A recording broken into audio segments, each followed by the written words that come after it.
Come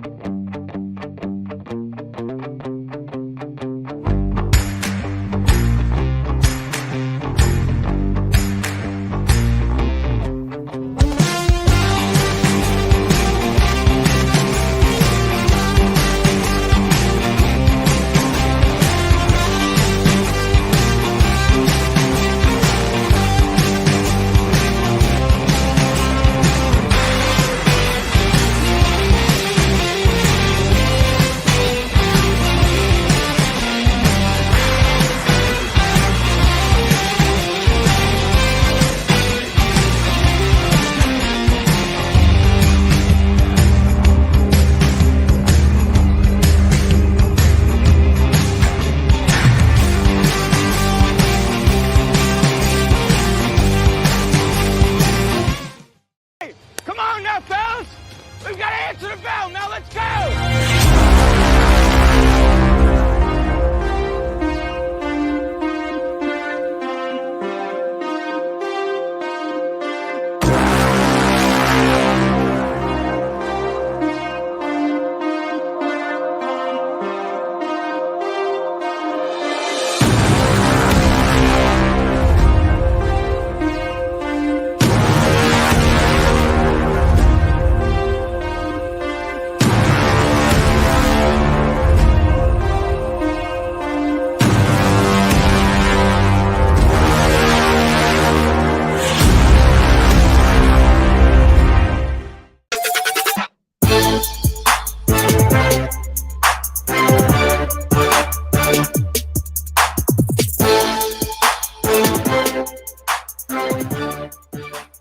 Welcome into a Friday edition of Main Street Sports Today, presented by Mid-Tennessee Bone and Joint. Chris Yao, Mo Patton. We are coming to you live from the Lee Company studio. What a heck of a day we have coming to you guys on this Friday ahead of high school football, ahead of week 2 preseason. Very important stuff there. Something else is happening this weekend. Is there anything big happening this weekend in Nashville? I forget, sports-wise. Is there? Lionel Messi's going to be in town for the League's Cup Championship. NBD. Yeah. No big So, deal. I mean, it's going to be a pretty great weekend in the world of sports here in Middle Tennessee, and we've got you covered on Main Street Sports Today and, of course, the rest of the Main Street Media TV properties. Well, Mo, how you feeling today? I tell you what, when I stepped out the house, it's like, it's warming back up just in time for week 1. But, pretty excited.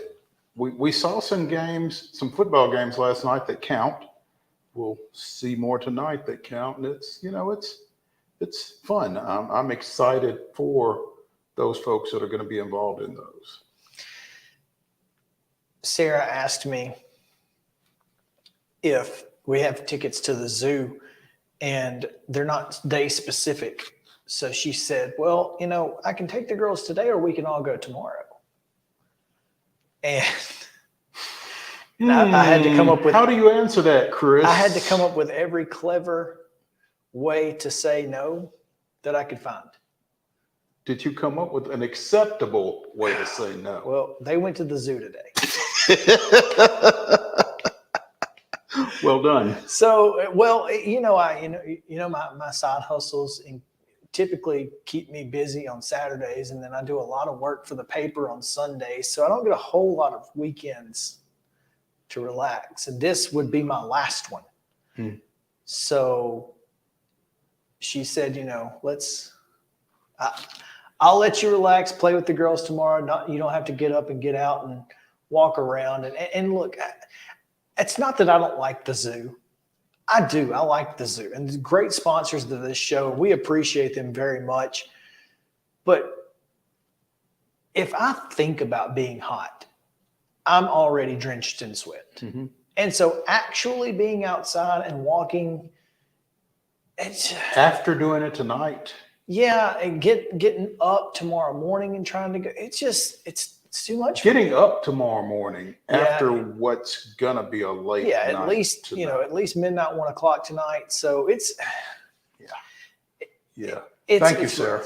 So thank you for letting me take tomorrow off and at least rest for one day. But yeah, that being said, go to the zoo if you can, but maybe wait until the fall when it's a little less hot. It's only going to be 86 tomorrow. Or unfortunately, you should have gone the last couple of days. Yeah, when that cold front came through, and it was nice. It was nice. It was nice. So,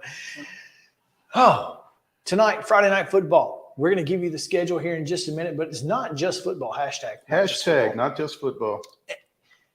An absolute jam-packed weekend of sports. We've got a 5-page rundown, Mo. So our top story is not going to get a lot of love today, so we better jump right in as quick as we can and give you yesterday's results and today's schedule on the rundown.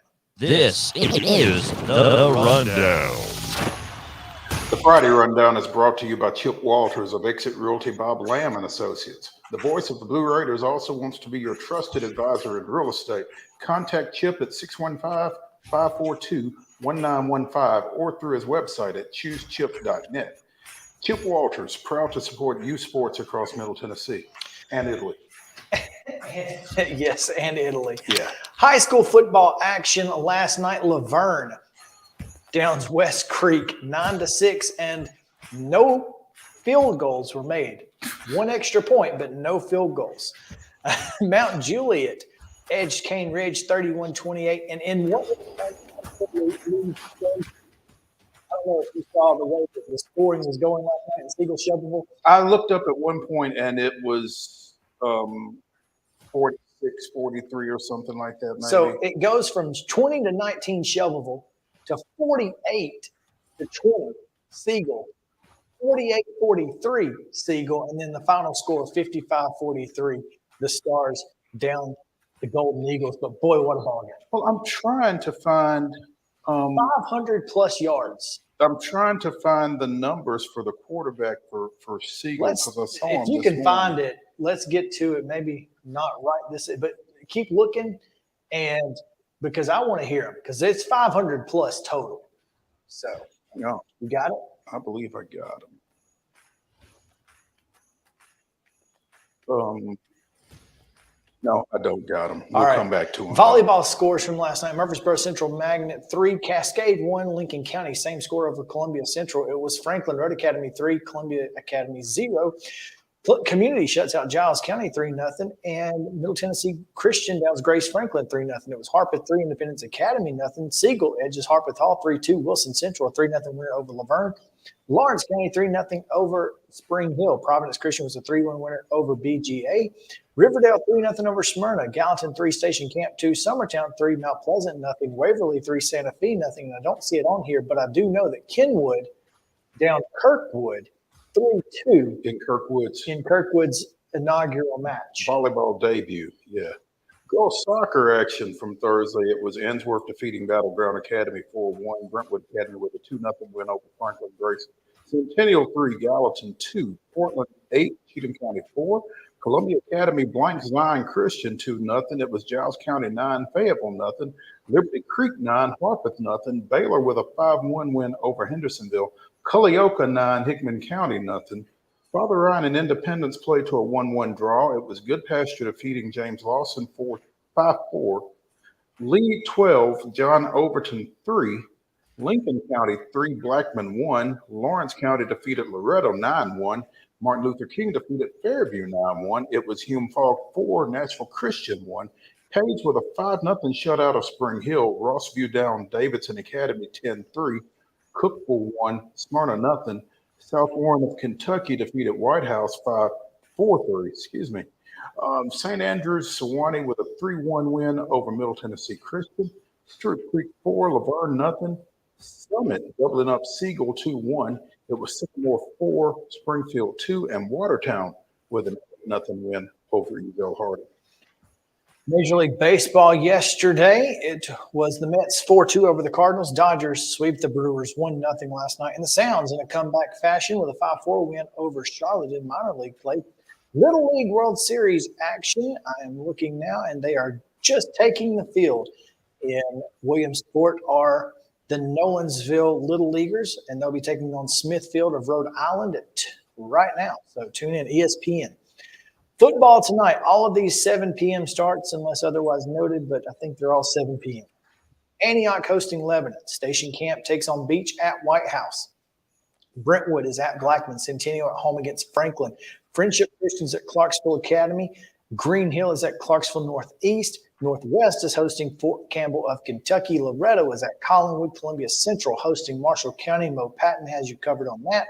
And I will have you covered at Middle Tennessee Christian at Columbia Academy. Also at 7 o'clock, Dixon County is at Creekwood. Nashville Christian goes to Davidson Academy. Providence Christian is at Eagleville. East Hickman hosts Fairview. Pope Prep comes to East Nashville. Good Pastor plays at Evangelical Christian. They got the long trip of the weekend, I would say. Maybe not. We'll get to another one here in just a second. But Good Pasture going west, taking on ECS down in Memphis. Donaldson Christian faces host Ezel Harding at 7. Also at 7, Overton with the shortest trip going to Father Ryan. Kenwood's at Franklin Road Academy. Zion Christian goes to Alabama, taking on the Freedom Cowboys in 8-man football at 7. Also at 7, it's Hendersonville at Gallatin. Page goes to the Brickyard, taking on Giles County. Freedom Prep comes to Franklin Grace. McGavick is at Hillsborough. Cheatham County comes to James Lawson, christening that new facility there. McEwen is at Joe Burns. Battleground Academy goes to Knoxville Webb. Summertown is at Lawrence County. Liberty Creek hosting East Robertson. IMG Academies of Florida is at Lipscomb Academy. Hunters Lane goes to Maplewood. Montgomery Bell Academy hosts Procone. Clarksville is at Montgomery Central. Republic is at Mount Juliet Christian. Rockvale is at Nolensville. Oakland hosting Independence. Portland hosting White House. Limited seating. Alcoa is at Ravenwood. Lincoln County is at Richland. Interesting matchup there. Riverdale hosting Smyrna. Wilson Central goes to Rossview. Greenbrier is at Springfield. Spring Hill hosts Summit. Brunswick is at Stratford. Kirkwood plays at Sycamore. Stewart's Creek is at Tullahoma. Ensworth goes to Union City. The heck? Right. Forest is at Watertown. Wayne County hosts Mount Pleasant. Harpeth is at White House Heritage. And White's Creek goes to Memphis to take on Wooddale. Never heard of them. Memphis Wooddale? Never heard of them. So. Of course, anybody outside of Middle Tennessee, I've probably not heard of. There's a good chance. Unless they're, perennials semifinalists or something. Saturday action, Christ Presbyterians at Brentwood Academy at 7 and Macon County's at Westmoreland at 7. Volleyball action today. St. Cecilia Academy is at Murfreesboro Central at 4. At 5 o'clock, Zion Christian hosts FC Boyd. Showdown at the Sun Sphere in Knoxville at the Knoxville Civic Center. It is Brentwood, Father Ryan, Ravenwood, Nolensville, Franklin, Stewart's Creek, CPA, Green Hill, Summit, Page, Watertown, Ensworth, Loretto, and Rockville. It is a lot. Katie's Hope play date at Columbia Central today at 4 o'clock. Santa Fe takes on Columbia Academy. East Hickman has Lawrence County at 4. Also at 4 is Collinwood Mount Pleasant at 5:15. It's Mount Pleasant Columbia Academy. Collinwood versus Columbia Central, and East Hickman taking on Santa Fe. On Saturday in volleyball action, it's Gallatin at East Robertson. That's an 11 o'clock start there. In the KD's Hope play day at Columbia Academy, 8 o'clock. Columbia Central. I'm sorry, Columbia Central. Thank you. Yes, Columbia Central. Second day of the KD's Hope play day. Zion Christian plays Santa Fe at 8. Also at 8, it's Hampshire and Mount Pleasant and Columbia Academy versus Columbia Central. Second time this week. At 9 o'clock, this is not in the KD's Hope, but Loretto plays Rockvale, I presume, in the showdown at the Sun Sphere. I just missed that one. That's all right. Yeah. At 9:15, Lawrence County plays Spring Hill and Hillsborough plays East Hickman at the KD's Hope. 10:30, Hampshire, Columbia Academy, Santa Fe, Columbia Central, Collinwood, Mount Pleasant. At 11:45, it's McEwen, Zion Christian, East Hickman, Columbia Academy, Hillsborough, Lawrence County. At 1 o'clock, it's East Hickman, Spring Hill, Mount Pleasant, Columbia Central, and They only have 2. okay, well, for a full schedule on this, go to Main Street Murray. But at 2:15, it's Hillsborough and Columbia Central, Lawrence County and Hampshire, Collinwood and Zion Christian. At 3:30, it's Hampshire and Spring Hill, and Spring Hill's Freshman and Santa Fe. Again, at the Showdown at the Sun Sphere, it's the aforementioned Brentwood, Father Ryan, Ravenwood, Nolensville, Franklin, Stewart's Creek, Christ Presbyterian, Green Hill, Summit, Page, Watertown, Ensworth, Loretto, and Rockvale. And at the Middle Tennessee Christian Cougar Classic over in Murfreesboro on Saturday, it's Summertown, Sycamore, Donaldson Christian, Riverdale, Good Pasture, the host Lady Cougars, and Eagleville. Girls soccer action today at home is Forest at 5 o'clock against Riverdale. At the Smoky Mountain Cup earlier today, Simon Kenton, Kentucky took on Pope Prep. 4:50 this afternoon. These are all Eastern time, I believe. Northwest and Concord Christian, Arlington Pope Prep. At 6 p.m. Eastern is Greenbrier Smith County.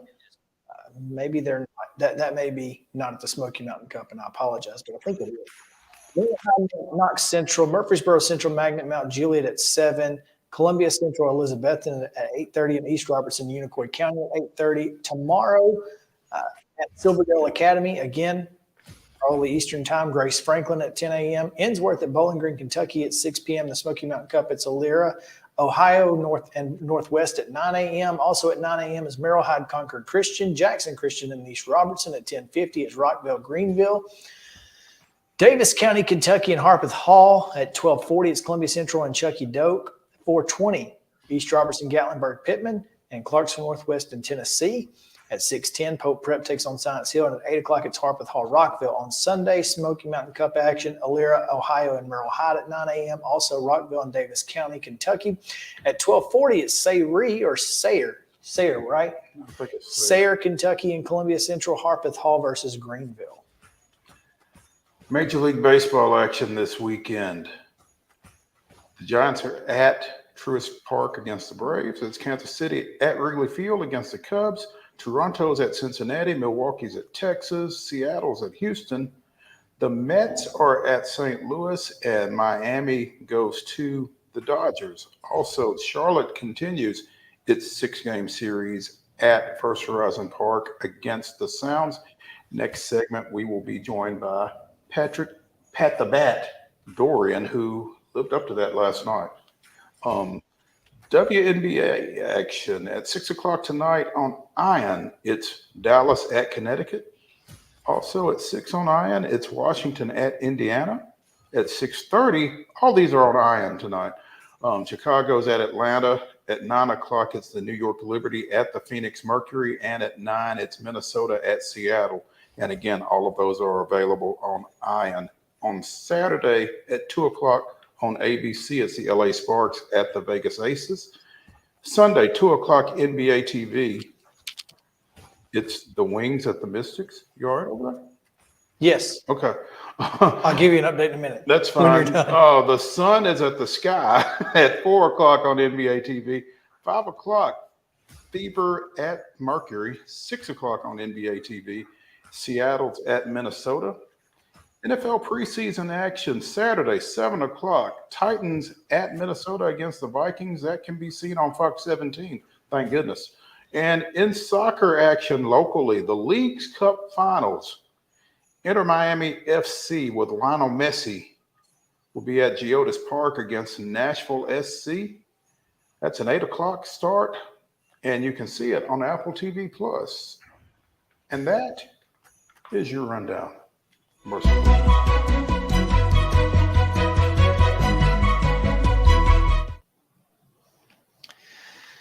Top story today brought to you by Piggly Wiggly and Neely's Mill in Columbia. Real quick, Mo.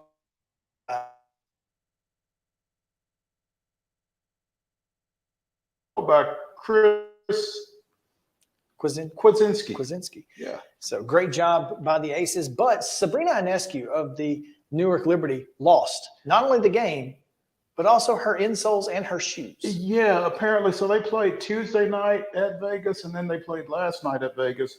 Tuesday night was the Commissioner's Cup, did not count as a regular season game. But the Liberty, because they were going to be back there in a couple of days, just left all their stuff at the arena. Sabrina Ionescu thought she left all her stuff at the arena. She left her shoes. She came back to no shoes. No shoes? No shoes. No shirt. No problem. Which is a problem, apparently. Apparently she does have a problem. She's not worried about the shoes, though. Just the insoles. They were custom insoles. And that's not easy to get. So yeah, and the Liberty coach, Sandy Brondello, went into detail on, keep the shoes. She can get shoes. It's the insoles that are the issue. And we can't, get those quickly because we're on the road. Again, they play at Phoenix tomorrow, I think. So, yeah. Sabrina needs her insoles. bring them to her. No questions asked. So Nolensville has taken a 3-0 lead in the top of the first inning over Rhode Island. Doing their best Braves imitation. Huh? Absolutely. And we've got a challenge on the field because a poor call by the official at second base made it appear as though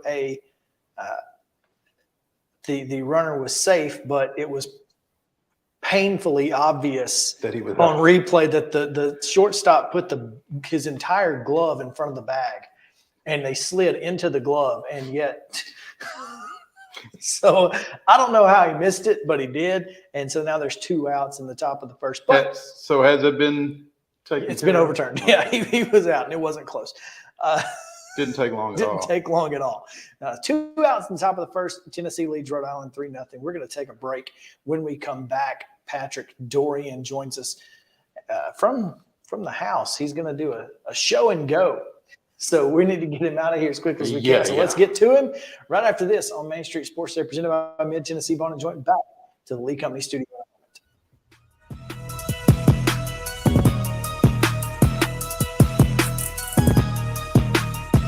Mid-Tennessee Bone and Joint treats your orthopedic injuries and existing conditions. Our trained physicians will get you back in the game faster. Contact us at 931-381-2663 or www.mtbj.net.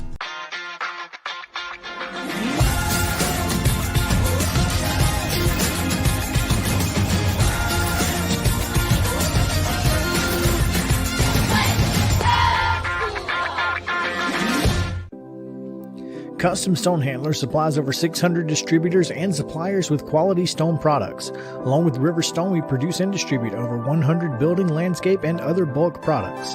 Our goal is to provide quality products, service, and partnerships to ensure our customers' success.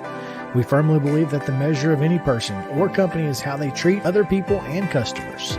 Give them a call at 931-490-4990 or visit CustomStonehandlers.com. With Lee Company technology, the best handymen are hands-off. Lee Company techs have been using visual findings and other smart technology tools for years to add transparency and virtually take customers along. You see what we see, whether we're in a crawl space or on a roof. With Lee Company, technology helps us help you, no matter what's happening in the world or at your house. You can't see the sights without the sounds. From the crack of the bat to the roar of the crowd and everything in between, discover what Hit City has to offer. Spend your nights cheering on the Nashville Sounds at First Horizon Park with giveaways, fireworks shows, theme weekends, and more. Single game tickets are on sale now. Visit NashvilleSounds.com to claim your seat today. Piggly Wiggly, located in Neely's Mill Shopping Center, is Columbia's locally owned and operated Cost Plus 10 grocery store dedicated to serving the community with low prices and smiling faces. Piggly Wiggly offers fresh, hand-cut meats daily, as well as daily hot plate lunches from their deli counter. You're certain to see smiling faces and a helping hand when you're here at Piggly Wiggly. Come by and check out our fresh produce, high-quality meats, and more. Down home, down the street, we'll see you at the Pig. Mid-Tennessee Bone and Joint has been the official sports medicine provider for Murray County Schools for more than 40 years. We specialize in orthopedic service, and our Ortho Quick Walk-In Clinic lets you bypass the ER. Visit us online at www.mtbj.net.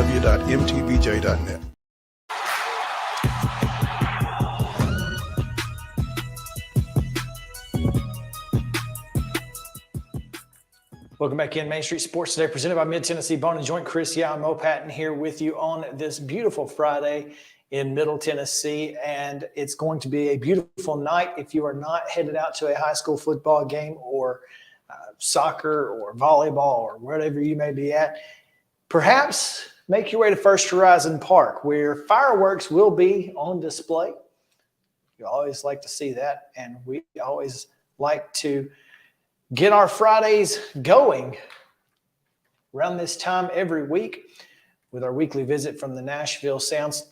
This week it is Mr. Sports Center Top 10 himself and owner of 20 on the year. He had the last night, right? Yeah, he hits demons. That's what he does. He hits never bunt.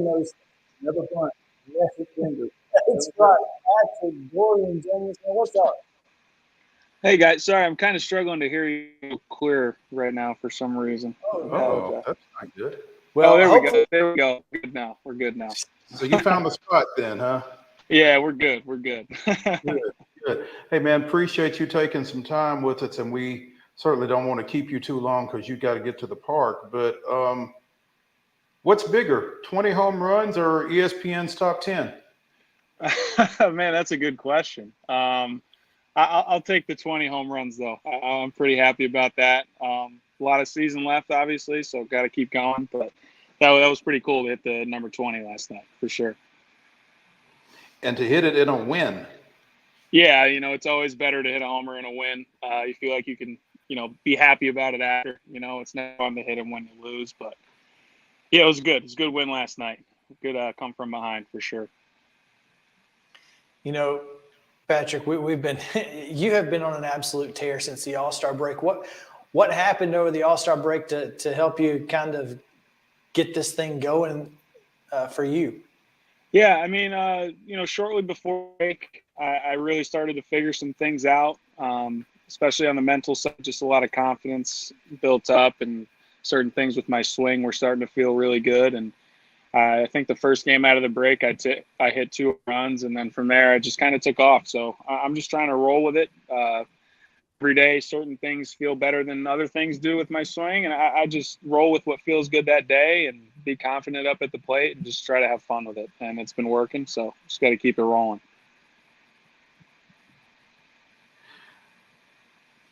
With Pat the Bat's home run and Keston Hura's home run to win it last night, the two became the first Sounds teammates to hit 20 each in a season since 2019, when Matt Davidson, Patrick Wisdom, and Andy Ibanez all reached it. Davidson with 33, Wisdom with 31, and Ibanez with 20. So, it's been a lineup that could throw some long balls at you, not just Pat, but when you're in a lineup like that, we're obviously both Braves fans here, but when you've got a lot of guys that can do damage like that, Pat, it has to feel pretty good in your dugout, just because pitchers don't really have anywhere to go.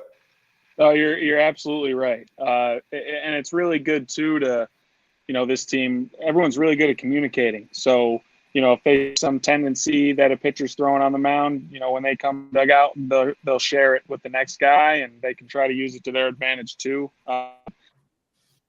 And that's a big thing that, goes unnoticed a lot of the time. I think communication between players is just so huge, just to give it a little tip or something they saw that you can use. And that's what we do. Keston, me and him do that. And, we just try to help each other out, because at the end of the day, we want to win games, and we want to try to make our way to the leagues too. So we're just grinding away, trying to have fun, win games.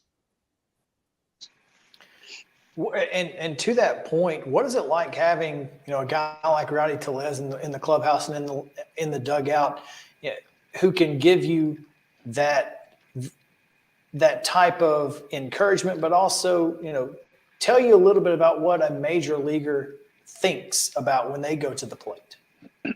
Absolutely. And that's another really good point. Whenever big leaguers come down, whether they're rehabbing, whatever it may be, I always try to pick their brains and just ask little things about what they think in this situation, or, you know, if something is happening during the game that day and I'm like, ooh, I thought of a question that, you know, this is worth asking. I'll go up and ask and just try to gain any sort of knowledge I have, I can, you know, get from them. Obviously Rowdy's been in the big leagues for a while, so it was cool to play with him for a few days. So it was awesome.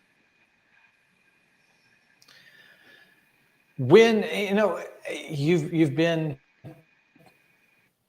with a couple of organizations, obviously with the Orioles before this, and you were drafted by the Marlins, I believe. When you get to this level, the AAA level, obviously you're just, you know, moments away from getting that call up. What is your preparation like now that you're in Nashville and trying to get that call up? What do you do to prepare for that moment? Because with 20 home runs, you got to feel like it could just be, you know, moments away. Yeah, again, really good question. You know, it's always in the back of your mind, of course, when you're having some success, like, could I get called up? Could this happen? But I think one thing I've done a good job of, especially this year, is just sticking to my routine, whether it's, you know, a good day at the plate the day before or a bad day. You know, the next day I come in, I'm sticking to my routine, sticking to my same amount of swings I take every day, sticking to the same drills I do, because I know they work, and I know the more you do them and the more you master them, the game becomes easier. And that's really all I'm trying to do, is just find ways to make the game easier, because it's so dang hard all the time, you know? So, and you know, anyone would say that too. So I have a lot of fun doing it, and I take a lot of pride in just sticking to my routine and sticking to what works for me. Pat DORRIAN of the Nashville Sounds joining us here on Main Street Sports Today, presented by Mid-Tennessee Bone and Joint. Pat, among the things that you take pride in is obviously your defense. I finally found this play, and from second base to the right field foul line, about a third of the way out onto the grass. That's about as good as it gets for a second baseman, man. That was nice. I appreciate that. Thank you very much. Yeah. I mean, what are you thinking there? I mean, is there ever a point that you feel like I'm not going to get to this ball, or what's the mindset on that particular play?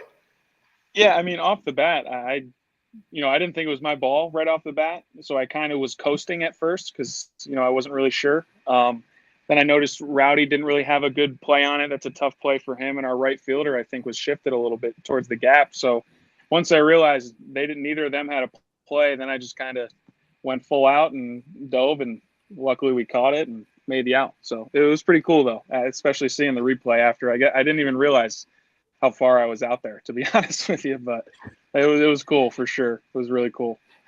And that's a tough play in particular for a second baseman off the right-handed bat, I would think, because it's just continuing to run from you. Yeah, no, 100%. You're absolutely right. It had a little tail on it too.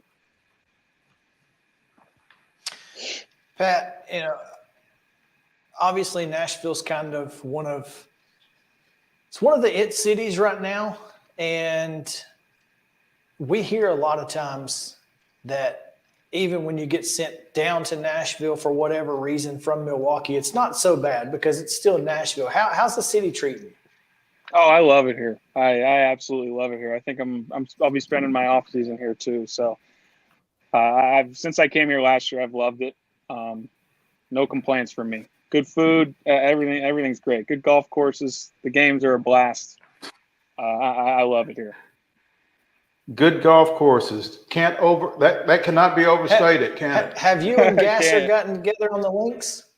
I think we did a couple months ago. I wasn't very proud of how I played, though, so I don't think I could tell you guys about that one. He's like, I don't remember that day. It might have a few of those days myself. I understand. What you say you're probably going to spend your off season here. Where are you from originally? Where have you been off seasoning? I'm from Kingston, New York, upstate-ish. That's usually where I spend my off seasons, but I'll go home after the year for, a week or two, see the family, and then I'll be back in Nashville for sure this year. get my training done here. It's a little warmer. It's a little warmer here. Yeah, that's for sure. That is for sure. Well, and when you train here in the and you will be one of plenty of folks training here in Nashville in the off season. So do you have like a group of guys that you've been able to get with to kind of do that together? Do you train at Vanderbilt with some of the other guys like that? So I not at Vanderbilt. I'm actually going to probably just do my training right at First Horizon Park and get my stuff done there. I know I'm aware of other guys in pro ball that will be in the area, so I'll have to reach out to them and see what we can do if we can get some stuff done together. But yeah, it'll be good. I know there's a lot of guys out here training and stuff, so I'll find them for sure. We'll that's just another way to get yourself acclimated with pro ball. Absolutely. 100%. Just being around guys that do the same thing as you and, pick each other's brains, stuff like that. It's always awesome to do that too. Well, you guys have had a fantastic season. It's been a lot of fun to watch the Nashville Sounds all year. A little less fun being out on the field throwing first pitches between the two of us, but it's not. You don't realize how nerve-wracking it can be until you're out there. I believe it's wild. So I don't envy you guys for 1 second. The difference is they do this every day and they do it for a living. Yeah. And they're not even thinking about all the folks watching. Yeah. And, You're right. You're absolutely right. I was. Yeah, it's rough. A lot of pressure. So, I believe but you I guys, believe you're having a great season, and hopefully, obviously got to win the second half in order to make the playoffs. And after last year and making it to Vegas, that is definitely the goal. So I know you guys are working hard to that goal. And obviously Charlotte remains. You got a leg up in the series. You need a couple wins over the weekend to take home that series. So good luck, and we appreciate you taking some time with us, man. Thank you guys very much. Thanks for having me. I appreciate it. It's a good time. Thanks, Pat. Good luck. Patrick Dorrien with the Nashville Sounds joining us here on Main Street Sports today.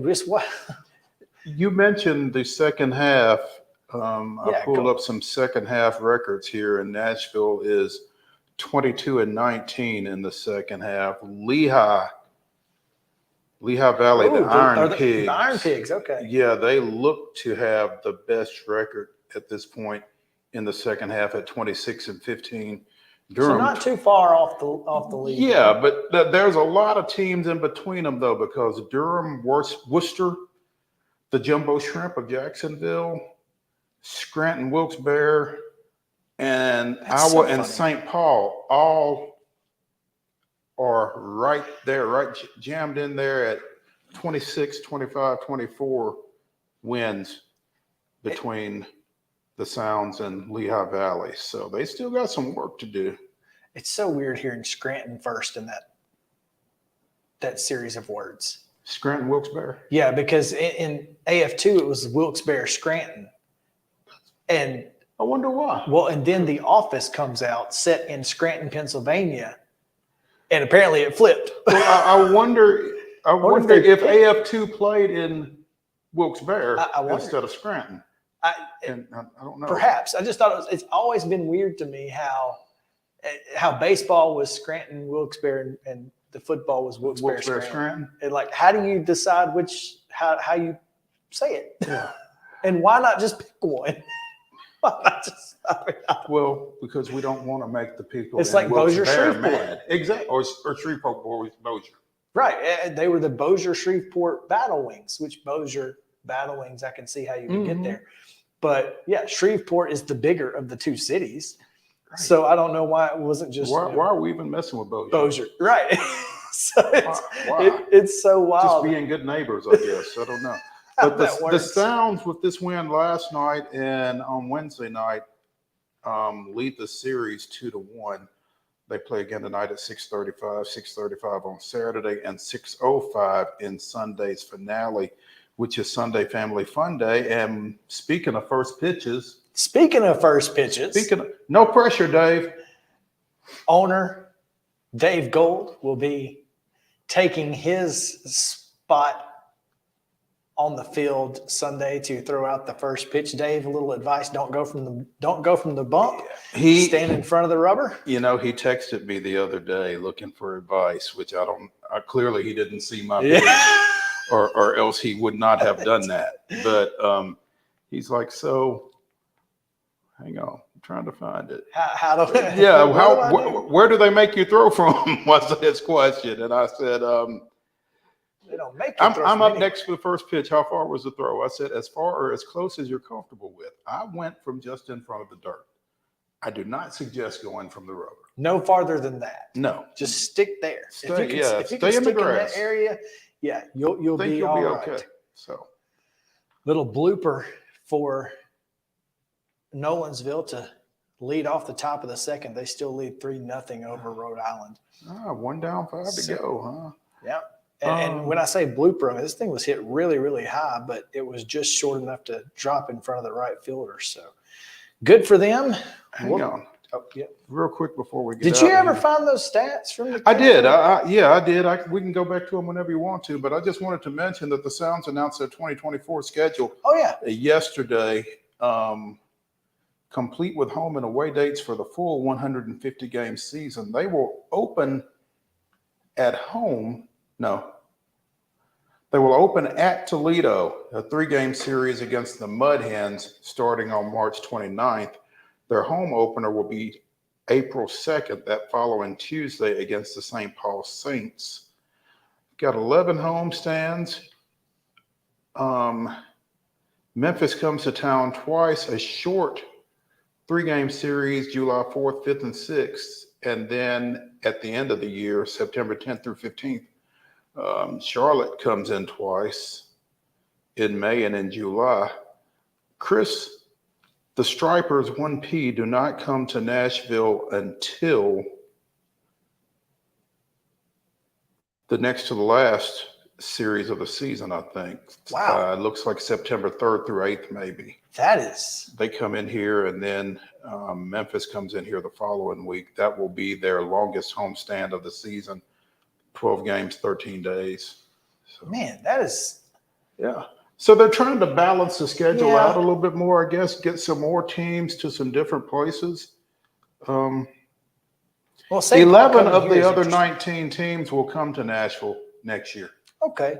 So, well, I'm fine with that because, I mean, gosh, there are plenty of great teams in AAA ball. Yeah. The Indianapolis Indians will come in early August after not coming this past year. And again, the St. Paul Saints will be the opening opponent. It'll be their first trip here. So, but for more information on the 2024 schedule, you can go to NashvilleSounds.com. Yes, you can. Do you want that now? Yeah, let's go ahead and get it while I'm thinking about it. A heck of a night for Thomas Santel the third. 1, 2, 3, the third. Don't forget that. In that, 55, 40, 50, 55, 43? 43. I know 43. I don't know if 55. Yeah, I'm pretty sure it was 55. But it was. Santel the third, 519 total yards, 7 total touchdowns. Jeez. He was 14 of 17 through the air for 320 yards and 5 touchdowns. He had 14 carries for 213 yards and 2 touchdowns. So, he came back, and that's 533 total yards, not 519. Oh, so he had to put that one. Yeah. And this kid is a kid with a 3.9 GPA, 24 ACT. Feel like he could find his way to the next level. Yeah, for sure. Somebody might want to check on this kid. Yeah, no doubt. Well done. He might have announced his early candidacy for Mr. Football. Yeah, definitely leader in the clubhouse for performance of the week in week number one. It's going to be hard to top that for our Main Street Preps Player of the Week. The bar has been set. The bar has been set, and it is high. Yeah. So good luck. All right, we're going to take a quick break. When we come back, we've got Braves At the top of the hour, Teresa Walker at 3 o'clock. 3:25, Lou at the State. That's his Twitter Lou handle. at the State. Lou at the State. No pun. It's a fantastic Twitter handle. And we'll look ahead to the weekend. So all of that coming your way here in just a moment on Main Street Sports Today, presented by Mid-Tennessee Bone and Joint. Be back to the Lee Company studio in a moment.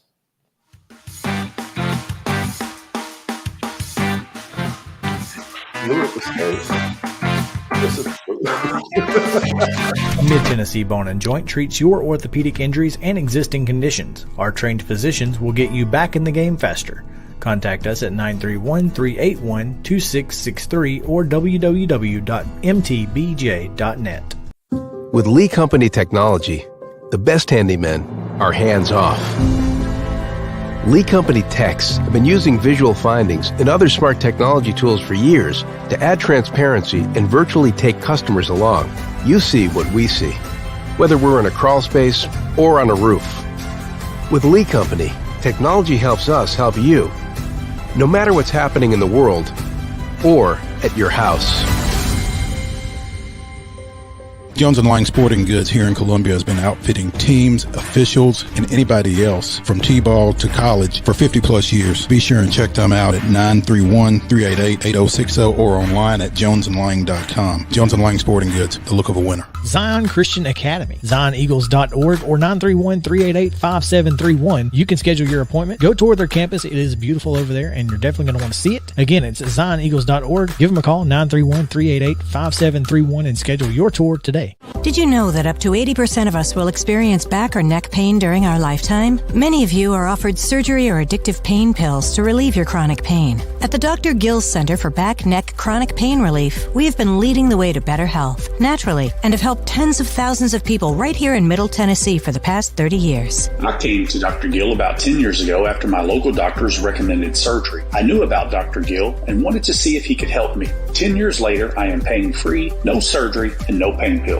Surgery is scary, and over 40% of all back surgeries fail, creating a cycle of surgery and pills. There is a safer solution to your chronic pain. Make the call to the Dr. Gill Center for Back, Neck, Chronic Pain Relief today and get your life back. This office visit is normally $299, but call today and receive your initial consultation, report of finding for just $49. But hurry, this offer won't last long. Call 615-768-8743. That's 615-768-8743.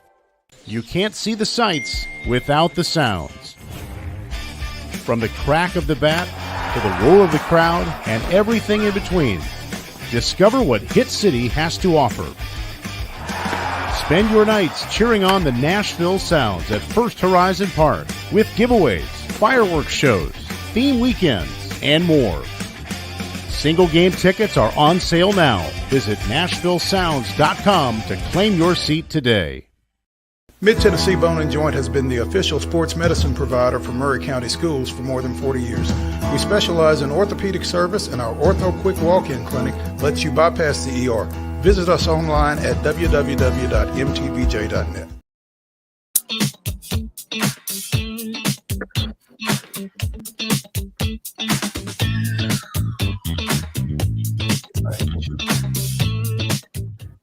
Welcome back in Main Street Sports Today, presented by Mid-Tennessee Bone and Joint. Chris Yao, alongside my partner in crime, Mo Patton. That's right. Telling on us all. Telling on us all. Tell it, brother, tell it. We need to talk a little bit about the Bravos, Mo. As Atlanta will welcome back Luke Jackson and Jock Peterson this weekend. Unfortunately, in a different uniform. One of them particularly unfortunate. Luke Jackson, I don't know if you've had a chance to look at his statisticals for the year. I have not. I'm kind of afraid to. 18 appearances, 2.5 ERA, 29 strikeouts to just 9 walks in 18 innings. Is that good? Dude's been absolutely fantastic. Yeah, well. And I tweeted earlier, there are 5 guys in our bullpen I'd trade for Luke Jackson right now. And it's unfortunate that he's not a Brave after,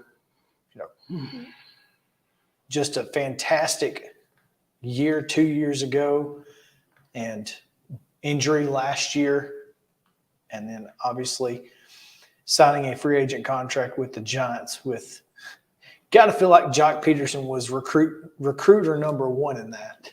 You would think. So the wine club or whatever that they have. So just out there enjoying life, drinking a little wine. $3 million on this deal. Doesn't hurt. Yeah. Solid. So, but the Giants, on the other hand, not as good as Luke Jackson has been for them. So there's that. Well, I don't hate that as they come in here. No, not upset too much about this one. The Braves will send Spencer Strider to the bump tonight against Alex Cobb. Alex Cobb has a lower ERA than Spencer Strider. He's solid. I mean, he's he's not great, but he's not bad. No, he gives up a lot of. He actually walks more people than you would think, which is kind of the reason that he has struggled when he has struggled. 32 walks in 121 innings pitched, and 110 strikeouts, which is pretty darn good in 120 innings pitched. Yeah. So, yeah, I mean, this is a guy who can win you a ball game. He can give you some solid innings. You just got to be able to hit. And right now, San Francisco's lineup is the reason that they're not winning ball games. They don't. And I say that they're 64 and 57. They're above 500 and second in the NL West, but obviously 10.5, kind of like Philadelphia behind LA. But yeah, this is a roster that just doesn't scare you. No. If that makes sense. It makes perfectly good sense. Johan Camargo, by the way, also on this Giants team. That's recent, I think. Yeah. I just saw it. Yeah. I mean, I don't think that's been all year. No, he was most recently with the Royals. The Royals? Right? Okay. Well, his ESPN picture's a Royals picture, but that doesn't mean anything. I think he was with the Phillies at one time. He was with the Phillies. I remember him playing against the Braves earlier this year at some point. So yeah, who knows what Johan Camargo has been doing? But he right now is a member of the San Francisco Giants. So it's Atlanta West out there then, huh? Kind of. Well, I mean, if you're looking to build he was with Philadelphia last year. He's been with the Giants all year. But he's only played in 3 games. Well, he's not been with the Giants all year then, I wouldn't imagine. He must have been at their AAA, wherever that is. Yeah, he's only played in 3 games. Yeah. So he's not getting in front of J.D. Davis. So J.D. Davis is with the Giants. He's their starting third baseman. Good Lord. Which, like I said, they've not been great hitting the ball. And you look at Wilmer Flores is, an Atlanta native, David Villar, with this team, hitting 145 on the year. So not a whole lot of pop in this lineup. Which is a good thing. Well, for Atlanta, for sure. Yeah, well, who else are we concerned with? Nobody. Well, maybe the Dodgers. I wouldn't hate it if they overtook the Dodgers, because that would mean the Dodgers aren't going to be chasing us for the 1 seed. No comment. I just need to hush because I almost popped off, and I don't need to at this point. You can't yet. No, I don't need to jinx anything. Don't say it. Yeah. So, 5-game home win streak for the Braves. Braves are heavy favorites in this one. Have not played the Giants this year, by the way. Wait a minute. A 5-game home win streak. Yes. Okay. All right. Gotcha. Home win streak. In the key there. All right. Haven't played the Giants this year. Yeah. That seems odd for it to be August. And I think they go right back out there next weekend. That seems weird, right? It does. I don't know what the schedule makers were doing when they made this. Yeah, when we're done with San Diego, but haven't yet played San Francisco. And so you finish out this 9-game homestand with 3 against the Mets on Monday, Tuesday, Wednesday. You're off next Thursday. Then you go to San Francisco next Friday, Saturday, Sunday. And that road trip is San Francisco, Colorado, Dodgers. In that order? NorCal, Denver, SoCal. That's, yes, in that order. It's like going to LA via Omaha. Mo, Matt Olson, 43 homers. Finally, folks are starting to quietly, gingerly talk about Matt Olson and 60 homers. He needs 17. He needs 17, and they have... He's on pace for 58. They have 42 games remaining, and he needs 17. I think he can 43 and 120. He's on pace for 58. He's on pace for 58. I think he can get there.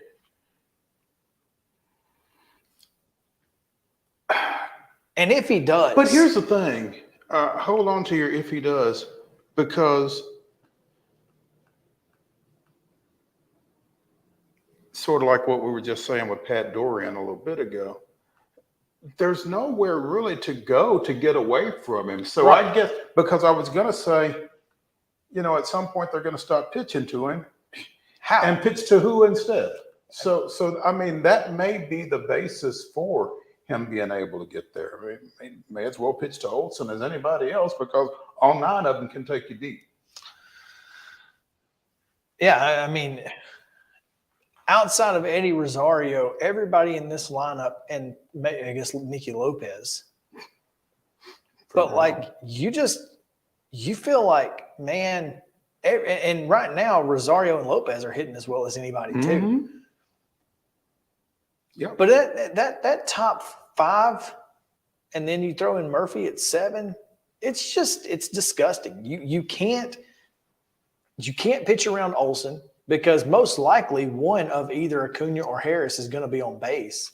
The only way you can get around him is either Ozuna or Murphy's going to be behind him. Well, but the only way to get around him is if Riley clears the bases somehow. Like, that's it. That can happen. And that does happen. And so, you can kind of, you don't feel like you've got a whole lot of pressure to throw Olson a strike if there's nobody on necessarily. But yeah. But in that lineup, though, again, you may be putting another run on.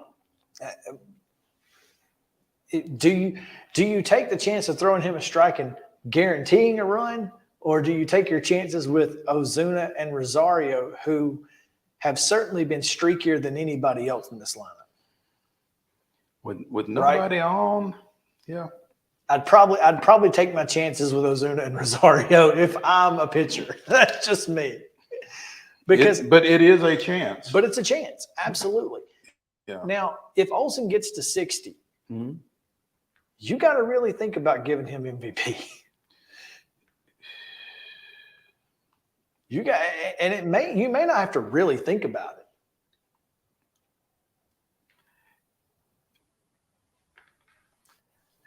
I think it's an interesting dilemma. Acuna would have to hit 30 and still 70 bags, which is likely going to happen. But that would be the only way that I think, if Olson hits 60, that you can not give it to him, and that would be if Acuna goes for 37.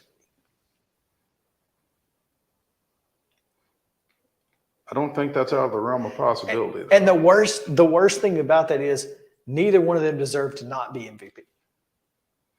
Yeah. So. And I'm sitting here looking at this Titan flag, sitting in front of a Peyton Manning jersey, thinking, "Go MVPs." Just give it to both of them. But here's the thing, and here's what very well could happen, and wouldn't surprise me if it did. Acuna and Olsen split the vote, and Freddie Freeman's your MVP.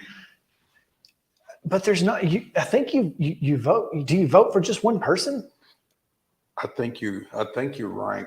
Yeah. So if you I rank, think it depends on which organization is picking it, but I think you rank maybe top 3 or however. So if you rank, I don't think Freddie gets there because I think you'd have to put Acuna or Olsen 1 or 2 in every ballot.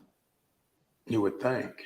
So that's just my opinion, but yeah, it's a heck of a season for all 3 of those guys. I mean, all 3 of them are just having outrageously good years, MVP worthy years, and you just got to sit back and enjoy it. That's it. Sit back and enjoy watching these 3 play baseball right now because it is worth watching. We didn't do this day in Braves history. No, we should. Not. So let's do this. Let's go to this day in Braves history, and then we'll take a break.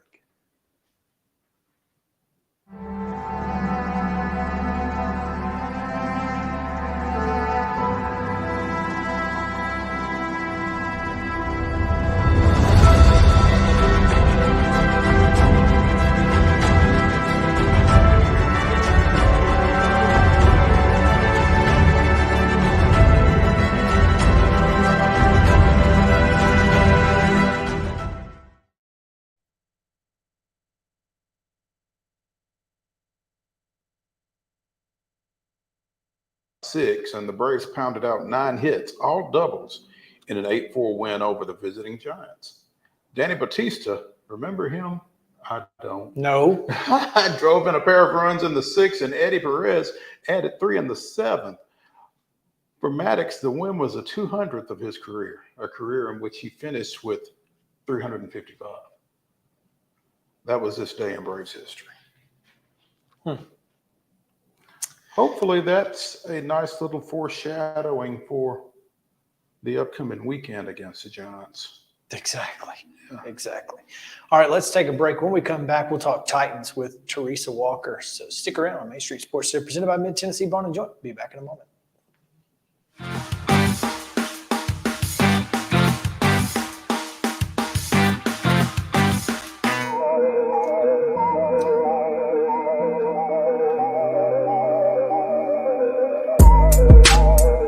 To figure out how to get this over there. Back a few, and a few becomes a few too many. For this a moment, computer. You think about calling for a ride. Nah, you live nearby. What's the worst that can happen?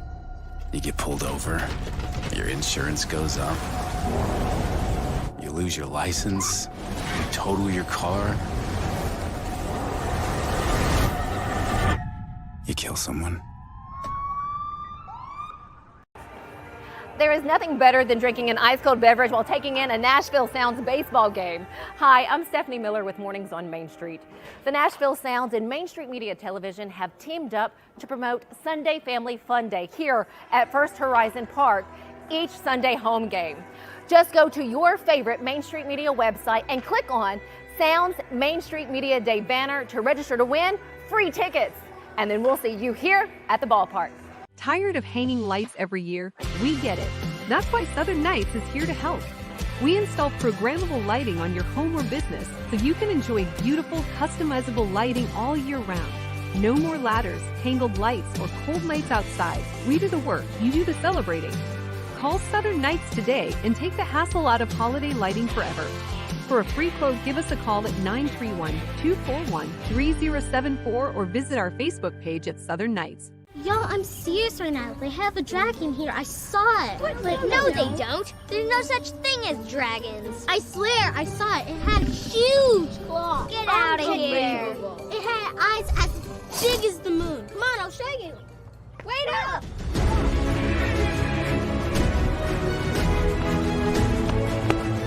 Do you hear that? We're almost there. Whoa! I told you so. That is a dragon. Let your child play like the pros this fall season and join Titans Flag Football in their NFL Flag Football League.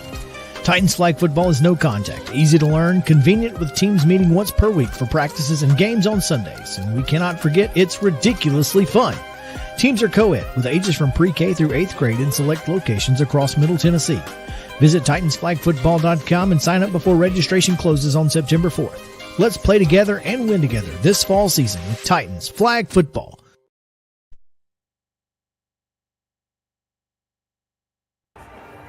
There is nothing better than drinking an ice-cold beverage while taking in a Nashville Sounds baseball game. Hi, I'm Stephanie Miller with Mornings on Main Street. The Nashville Sounds and Main Street Media Television have teamed up to promote Sunday Family Fun Day here at First Horizon Park each Sunday home game. Just go to your favorite Main Street Media website and click on Sounds Main Street Media Day banner to register to win free tickets. And then we'll see you here at the ballpark.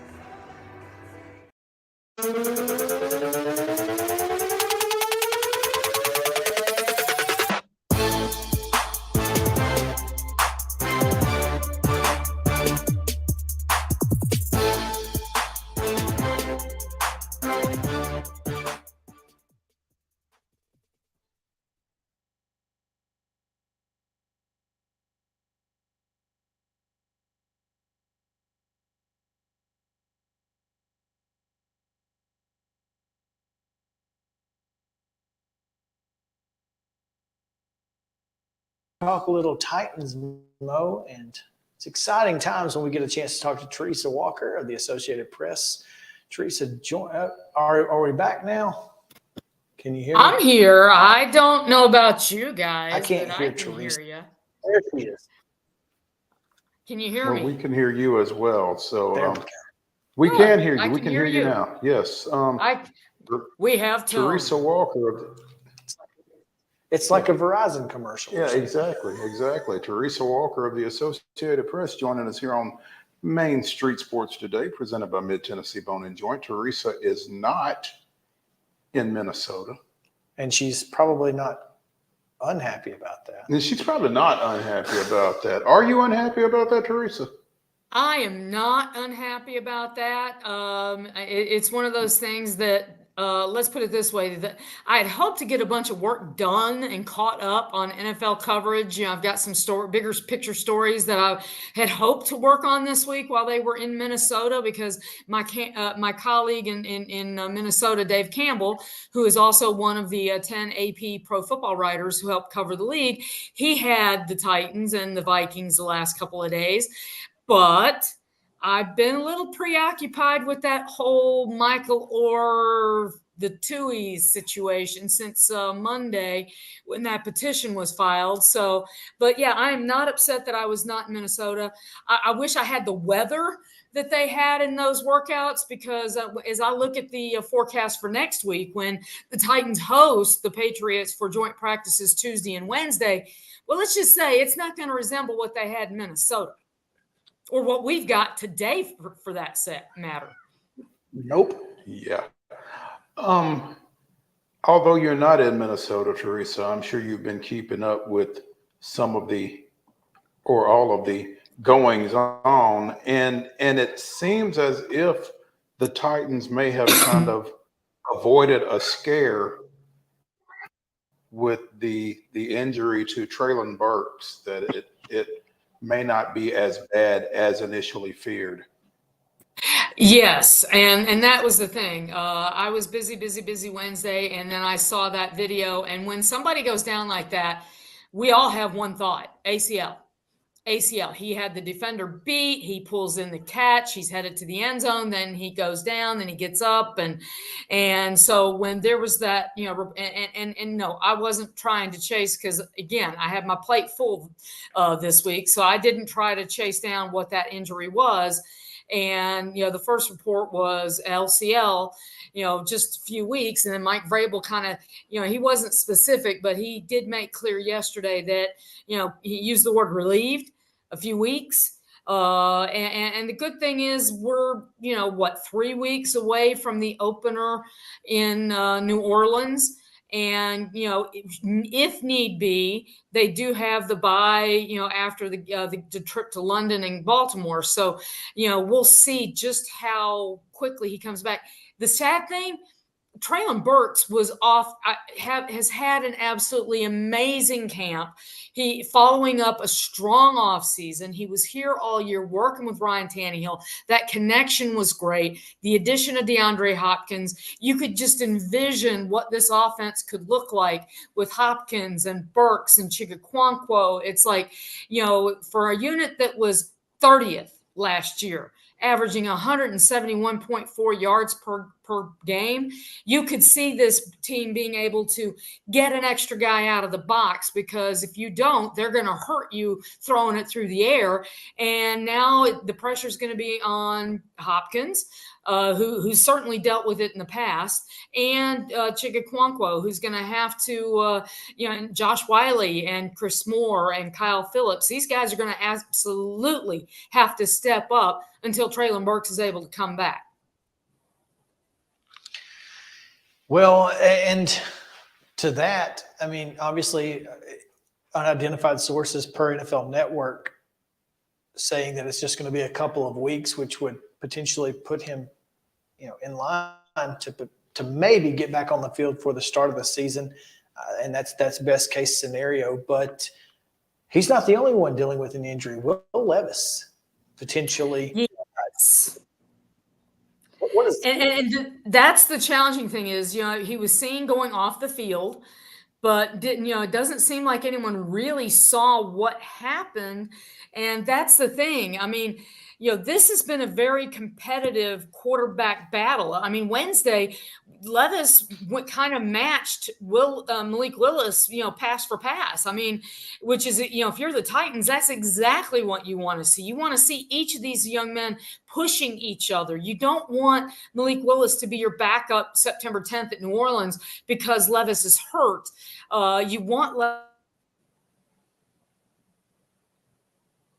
Levis to get as much time as he can get. And so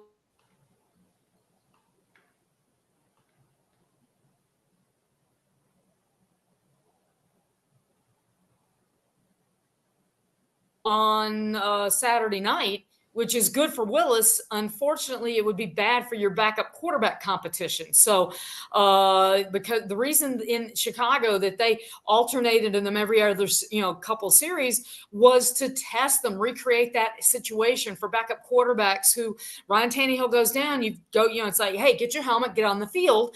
And that's what they were trying to recreate. So I was really curious to see, if the plan might have been start Levis, alternate them again to that as well. So we're going to have to wait and see tomorrow what is Levis able to get in the game?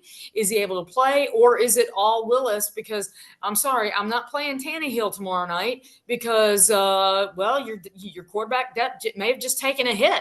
So and you've got joint practices with the Patriots coming up starting Tuesday at St. Thomas Sports Park. So it's going to be very interesting to see what his status is if we see him at all tomorrow night. Or if we see, or if we don't get an update until post-game Saturday night or Tuesday when they walk on the field. So it's going to be very interesting because this has been a very, it wasn't competitive really in the first week, but Will Levis truly has come on these last 2 weeks of camp until he had to leave the field early yesterday in Minnesota. Speaking of taking a hit, Garrett Bradbury almost took a punch from Tyre Tart, which led to Tart's dismissal from practice earlier this week. This defense, Jeffrey Simmons particularly included, which we've talked about, it's always who was in the fight with Big Jeff, because Jeff's always in one. You got to love the aggressiveness of this defense, but boy, as Vrabel said, they got to do it within the rules. Yes, and that's one thing that, if you fight during a game or throw a punch, you're gone. You gone. We've seen it. How many times have we seen it with this team? And so that's one thing that is a Vrabel rule. If you fight during practice in training camp, you gone. And to make it worse, you got to go work in the sand pit. So there's added punishment during training camp. I mean, we saw it last week. I'm trying to think back. Jamarco Jones fought on Tuesday with Jeffrey Simmons. Well, Jamarco Jones went to the building to cool off. Jeffrey Simmons, 2-time Pro Bowler, gets treated just a little differently. He had a talking with the GM before he went to the sand pit.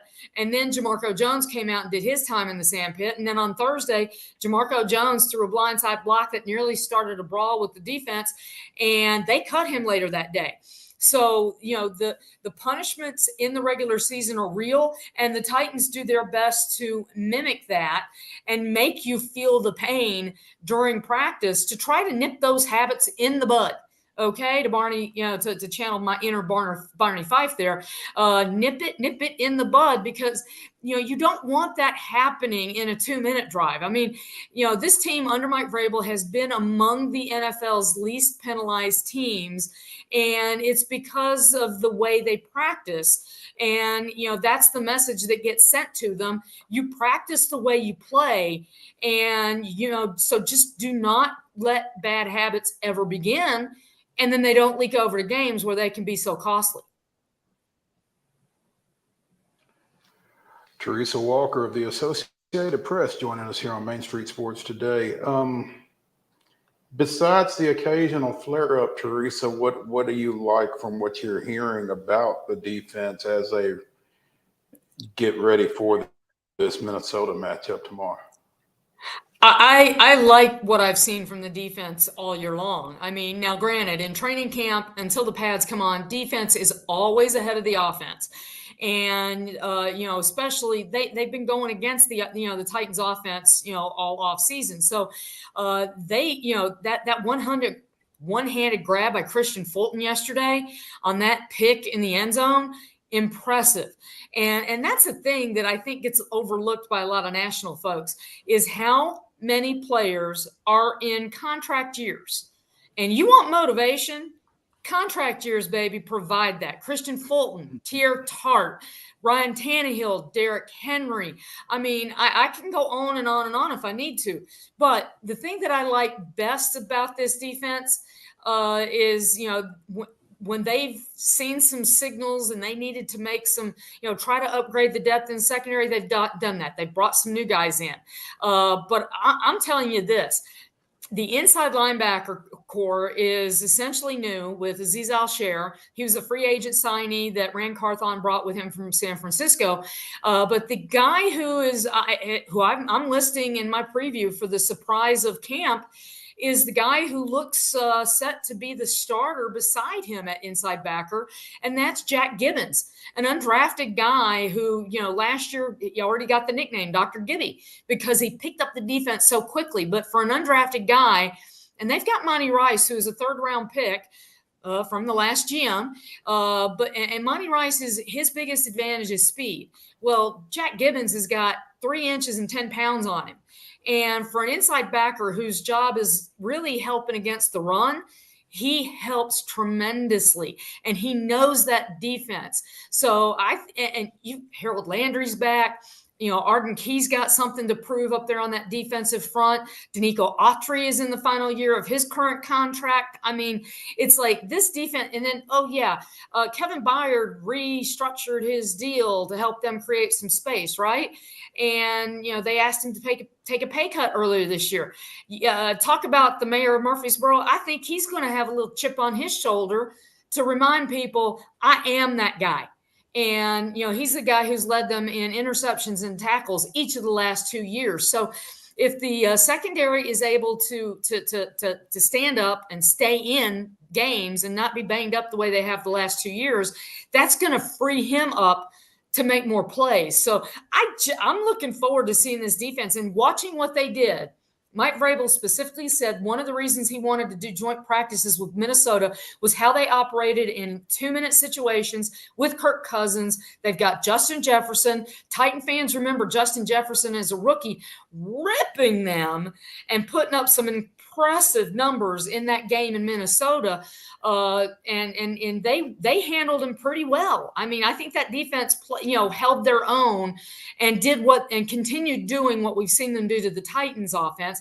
And we saw the Titans offense have some success against the Minnesota defense. So I think that, now granted, we'll see what happens in the game tomorrow night, but if I'm the Titans, I've got to be thinking these have been, aside from the injury to Traylon Burks and Will Levis, that this was some successful time spent up north. Gotta feel good about what we've seen from some fan videos over the last couple of days, since the media couldn't take videos, but fans could. Go figure. They have signs up that say no live streaming, no videos. But yes, isn't it amazing that the people who are credentialed are not allowed to take any videos, and yet the people sitting in the stands can? Yeah, thank goodness they can, because that's how we saw the Traylon Burks situation. Exactly. That's one of those make it make sense kind of deals, but you know what? I can't, Mo. We've been lucky enough to have one fella from Minnesota doing us all a solid, and we sure appreciate doing the him. Lord's work out there. Amen, brother. We appreciate it, and Teresa, we appreciate you for taking time with us. Good luck on keeping everything straight this week as the Michael Orr story continues, and of course all that we're dealing with the Titans. So plenty of work for you to do. We'll let you get back to it, but thanks again. My pleasure. Thanks, guys. Hey, one question before you go. Yeah. Will you be at Geodis tomorrow night? Oh. I will not, because again, I'm trying to catch up. Y'all seen what's been going on the last few weeks in Nashville? I mean, Cup Series race, NHL awards. I squeeze in a little vacation, come back to SEC football media days, training camp, an IndyCar race on the streets of Nashville. And then I've had the Orr thing this week. And it's like, I'm going to dinner in a couple hours with my husband to celebrate my 27th anniversary. I'm taking tomorrow off. Okay. So I've got a former AP colleague who is a massive soccer fan, who has written sports for the Associated Press. And we've been waiting for a soccer moment. I'm letting him take the mess that is messy and everything over at Geodis Park. So no, I'll be watching along with other people, and I'll have my iPad on one game with the Titans Vikings, and then I'll have the TV on the other game, SC and Messi, and I'm looking forward to it. Yes, part of me wants to be there. There's somebody in the media corps that I know you can probably guess who it is. You should want to be there if you're a sports writer. And it's like, this is a tired sports writer. I'm just saying, and football season hadn't really started. Yeah, I mean, just like this is my last weekend for a break. Can I please take it? Yeah. No. Amen. Trust me, we get it. We get it. Oh. So rest up. I know you do. Thank you. And we'll catch up with you soon. And Chris, have fun with your former intern tonight. Well, he's not a former intern at this point. I mean, I guess we're paying him now, though. Maybe. So there's is there money involved? I hope there's a little bit of gas money involved, because feeding that child's expensive. If anyone's hiring him, he doesn't have an MBA. I'm just saying. So we'll get him taken care of. Thank you. All right. Real quick, a couple of tough defensive plays have led to a run for Rhode Island, but Tennessee still leads 5-1. Bases loaded, nobody out though in the bottom of the fourth. Grayson May getting hit a little harder than he wants to be right now, but 3 of the 4 balls that have been touched have not left the infield. They've just been really tough plays for the infield. So that being said, again, Nolensville 5, Rhode Island 1, bases loaded, nobody out, and Randy Huth has called a meeting at the pitcher's mound. And what inning did you say? Bottom of the 4th. Bottom of the 4th, 5-1. Yeah, so need to get out of this one with as little damage as possible. Maybe bring the infield in here, and or the corners in, and play double play depth in the middle, and hopefully you can turn that one. But Big Mo on the side of Metro is what's across their jerseys. So, all right. They did not have a single base runner in the first 3 innings. My, how the turns. How the turntables. Yeah. We'll take a break. When we come back, Lou at the State joins us. Talk a little Spurs up on Main Street Sports Today, presented by Mid-Tennessee Bone & Joint. Stick around.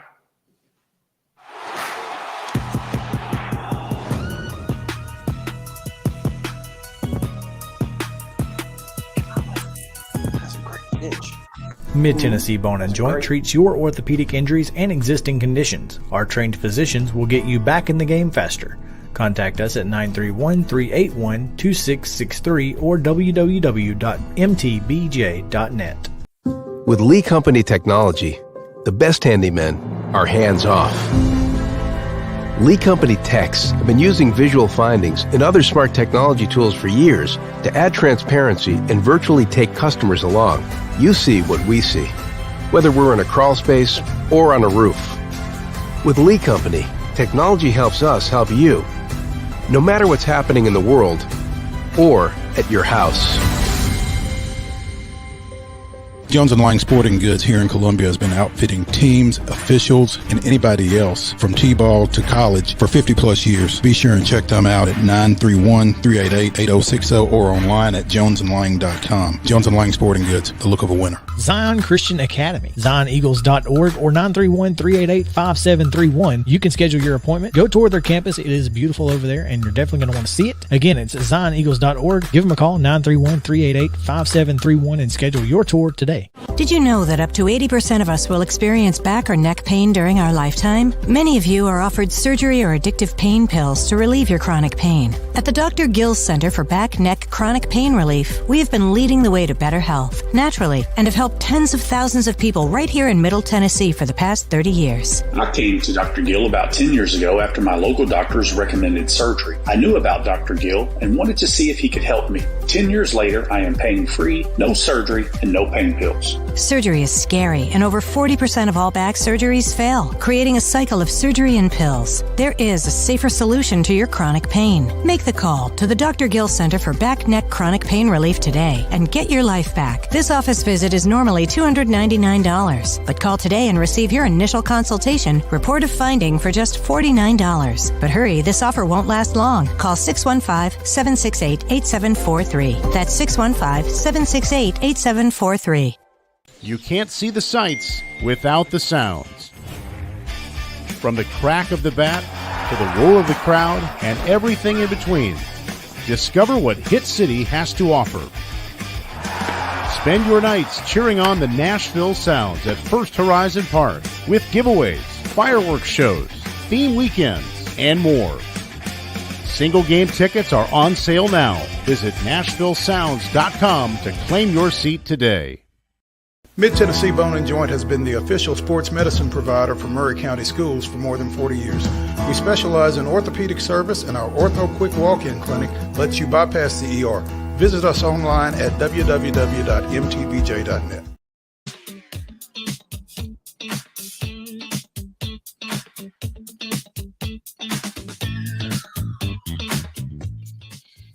Welcome back in Main Street Sports Today, presented by Mid-Tennessee Bone & Joint. Nolensville gets out of the fourth with a 1-2-3 double play. Like that. The old 1-2-3 gets you every time. Just like you draw it up. So gotta love that. And we are 5-1 after 4 full. Is that right? After 4 full. Okay. It's 5-1 Nolensville. They play 6. They do. In Little League. So 6 innings, 6 outs left. Let's go get them. As we continue our Southeastern Conference team-by-team preview, we obviously started the trek through the SEC East yesterday with the westernmost team. Now we're going to go to probably the easternmost, if not, Athens may be farther east. I'm not sure.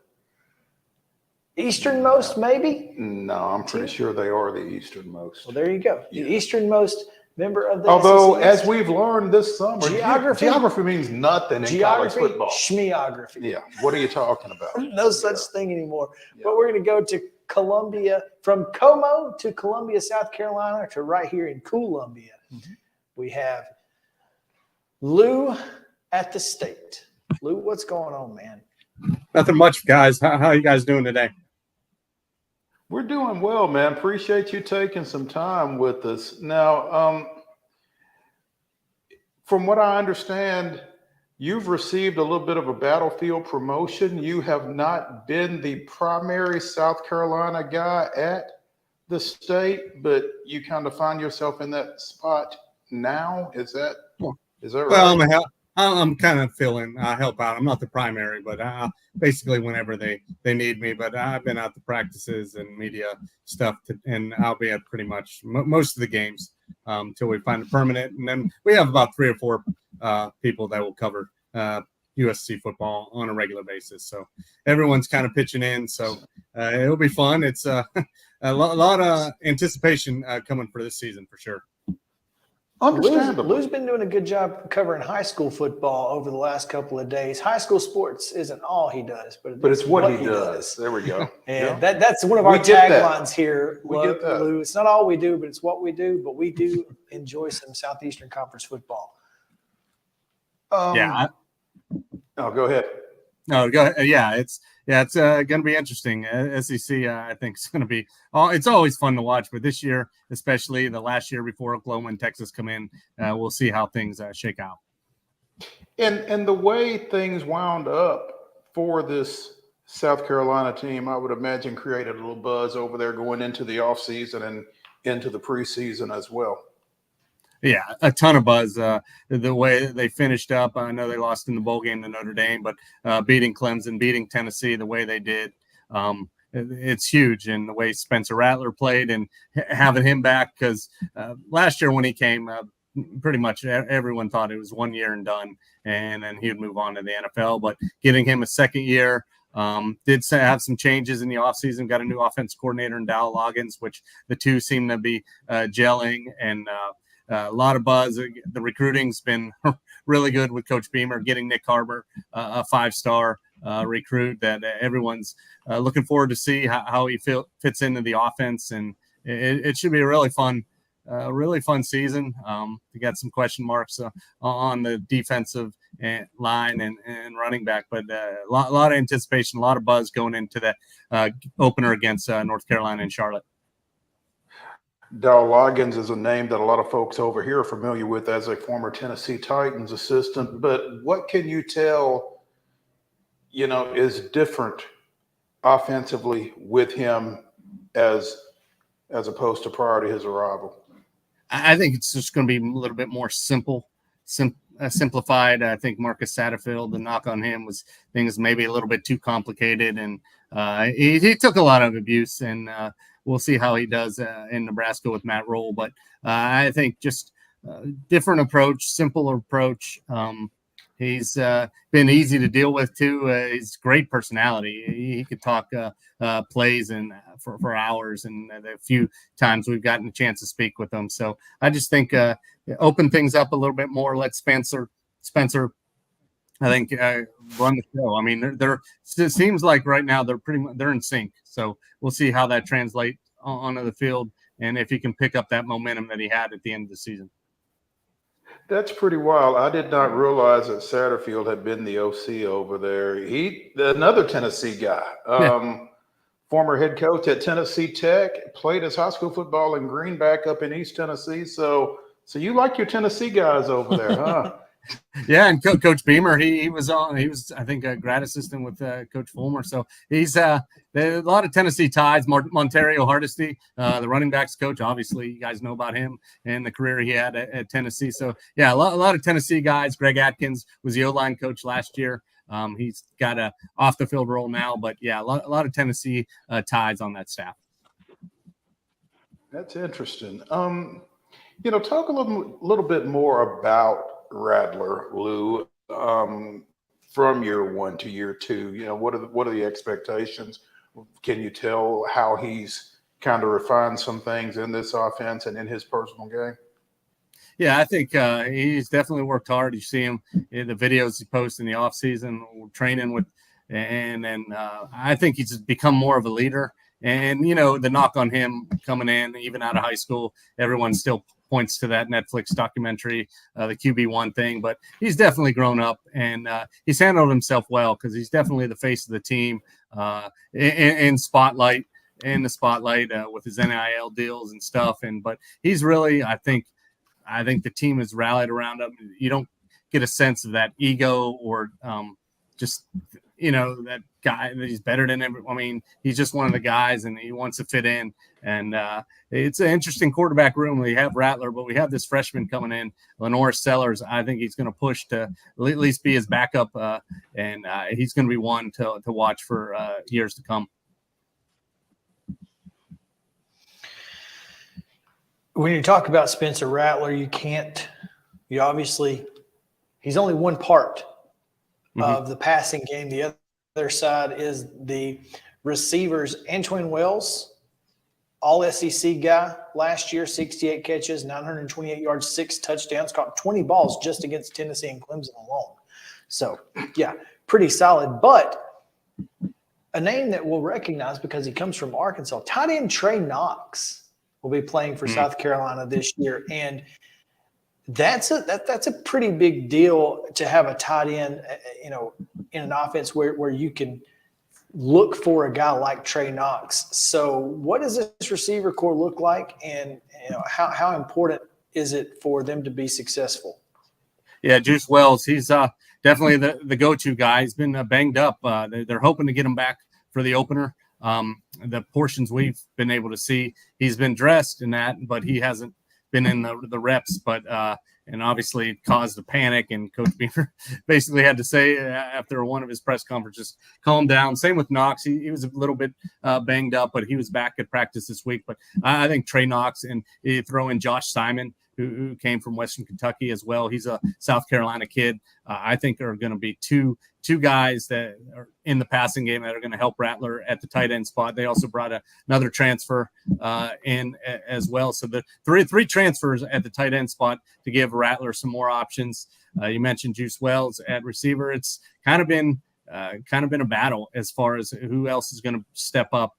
Receiving coach Justin Stepp is really high on Xavier Leggett, who didn't have a great year last year, had a good year on special teams. Amarian Brown, who came from Georgia Tech last year, is more of this deep ball threat. I mentioned Harbor, just how he's going to fit in, how much he's going to play as a freshman. We know what he can do on the track. He's a world-class sprinter there. Omega Blake, I think they like him as well. He's a guy that hasn't really showed much in his couple of years there. He's an in-state guy. So there's about 5 or 6 guys right now. But the top 3, looking at it right now, is Wells, Brown, and Leggett. And then, like you said, I think the tight ends are going to be a huge part of this offense. Yeah, and Trey Knox, I'd forgotten that he had transferred over there. Yeah, came out of Blackman as a receiver, but he checks in at 6'5", 237, which I would imagine the offensive staff is really fascinated with that guy, just, what you can do with him. I mean, again, he's a receiver, but he's a tight end. I mean, are they going to split him out? Are they going to line him up tight? Can they do both? He gives you that Jonnu Smith vibe. Yeah. I mean, I'm fascinated by how he's going to work in that offense. I think they're going to do a little bit of both. Like I said, if they go 12 personnel with the 2 tight ends, they could split him out a little bit, having Simon as well. You saw that last year near the end of the season. You had Austin Stogner, who ended up transferring back to Oklahoma. But Nate Atkins was that guy to just – they had him. He kind of did everything. You lined him up at receiver, in the backfield. I think they're going to do that a lot with Knox, and he's a big guy. Just watching him at practice, I think he's an NFL caliber guy. Same with Simon. I think the tight end group is definitely one of the positions of strength for the Gamecocks. Now on the other side of the ball, Lou, let's just say it's not been great for South Carolina over the last couple of years, particularly up front. Does that change this year, or is South Carolina still going to struggle in the pass rush? Yeah, that's a big thing that they hope to put more pressure on. You have a guy like Zach Pickens who went to the NFL. In fact, he had his first sack last week in a Bears preseason game. But they're going to rely on guys like Tonka Hemingway. He could play both tackle and coming off the edge. You have 2 guys that you have Jordan Strawn, who I think led FCS in sacks 2 years ago at Georgia State, but he's coming off an ACL injury. He'll got one of the edge spots, and Tyreek Johnson, who's I think he's a sixth-year senior, super senior as well. He's battled injury the first three years, but they really like him. He's been getting reps with the one. You mentioned Hemingway. He's versatile. He can play in the middle and at edge. They got Desmond Umanzulu. He's also a guy as a freshman. It's kind of high hopes for him coming off the edge. Alex Huntley, Boogie Huntley, he's a local guy. He could really, him and Tonka could kind of solidify that defensive the line. And like I said, hopefully they can get some more with the pass rush. Strawn, if he's healthy, definitely will be a difference for sure. You're definitely going to need that with, Jordan Birch actually, transferring out. Mm-hmm. So that was probably a pretty big hit. But outside of that, turnovers are often the difference in a ball game.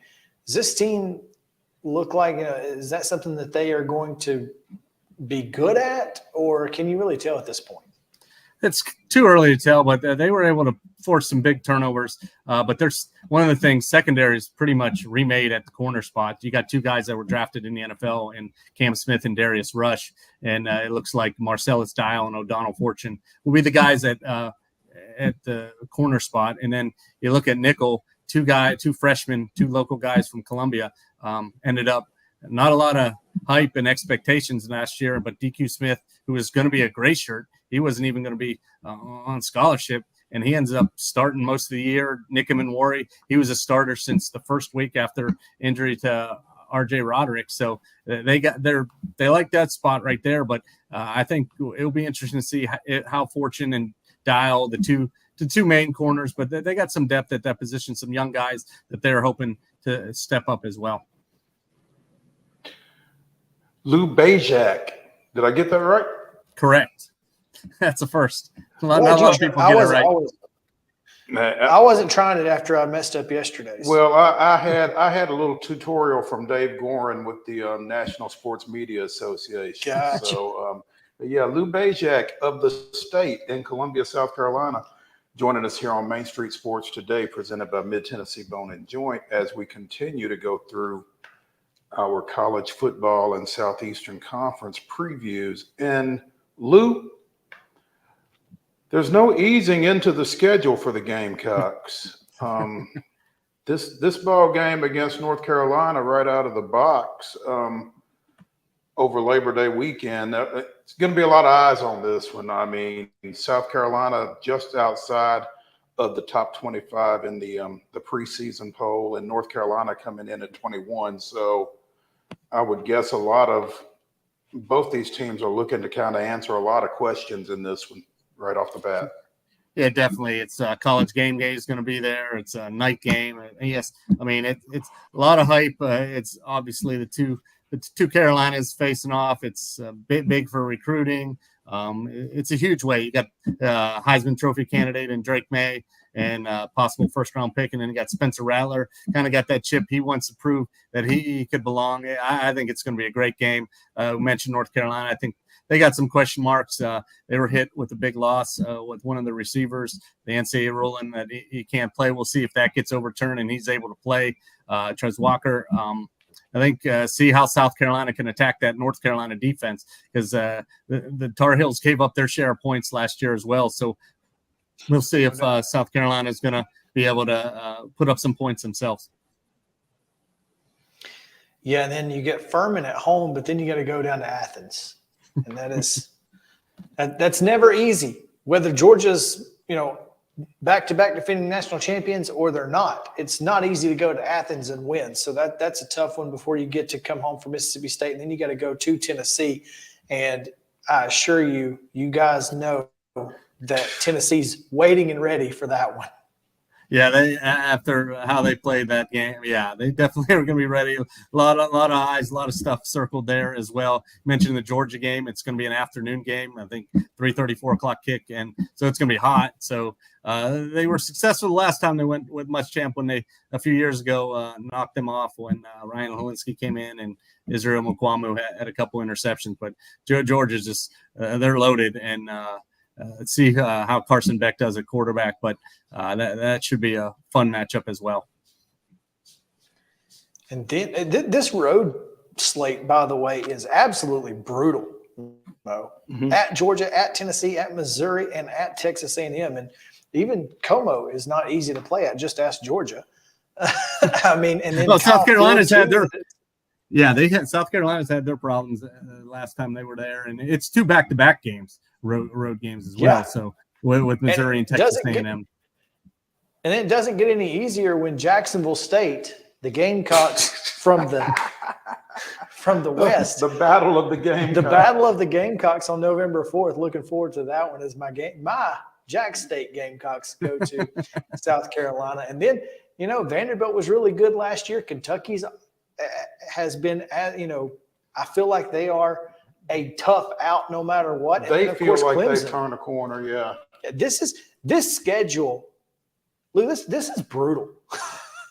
Yeah, I think PFF. I think PFF, or I don't know if it was the ESPN Power Index, I think it has the toughest schedule maybe in the country, or at least in the top couple based on last year's results. Yeah, it's definitely a tough. That's why they got it. Getting off to a good start, beating North Carolina would be huge. Then you got Furman, and you can be 2-0 going to Georgia. I think that would be big for South Carolina. Yeah, it would almost be imperative. It feels like. Yeah. This is a tough schedule, and a lot of folks predicting South Carolina to be pretty good, and I think that they certainly can be. So they're going to be pushed pretty regularly, though. They're going to have their share of tough ball games, and hopefully that gets you prepared for that final stretch down the year, and hopefully you stay out of the injury bug in that first half. So, Lou, this is going to be an interesting year. How do you feel like this team stacks up in the SEC East? Yeah, it's going to be interesting. I think they were picked third. I think that's right about. I think so. I think second, third. Obviously, I think Georgia's head, shoulders above everyone else, but I think they could be right in the mix. Like you said, those 2 tough road games, I think, in Missouri and A&M back-to-back are going to be huge, especially A&M. There's a lot of talk with them. I think they're predicted maybe 9.5, 10 wins, what their over-under is. So, yeah, I think those 2 games at least split from those 2, and it'll be interesting because going to Tennessee, how I know the crowd will be ready for that one. A lot of revenge. See Joe Milton, how he's playing. He's looked good so far in the preseason. So I think 7 wins, I think is pretty doable for this group. 7. I think anything over 7, 8 wins, I think is definitely doable for this group. All right. Lou BEZJAK at the State, at Lou at the State on Twitter. Make sure to go give him a follow for both high school and South Carolina news. There you go. We appreciate you taking time with us, man. We look forward to more South Carolina news throughout the year, man. Thanks, guys. I appreciate you having me on. Hey, thank you, Lou. All right, we'll take a short break here and come back. We'll look ahead to the weekend, so stick around. Main Street Sports Today, presented by Mid-Tennessee Bone & Joint. We'll be back in just a moment.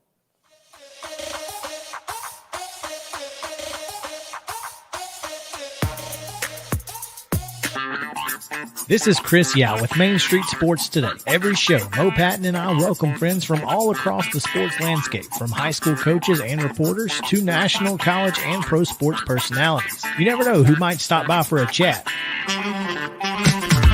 AP Tennessee Sports Editor, 3-time Tennessee Sports Writer of the Year 2020 TSWA Hall of Famer. She covers the Titans, the Predators, the Grizzlies, college football, and hoops. Please make welcome Teresa Walker. Former University of Tennessee, former Team USA Olympian, ex-Cy Young Award winner, R.A. Dickey. R.A., did I miss anything? Man, that was sweet. Yeah, I need to listen to that before I go to bed every night. That was nice. Has 5 sports Emmys. That's not bad for the other guy in Wham, Ryan McGee.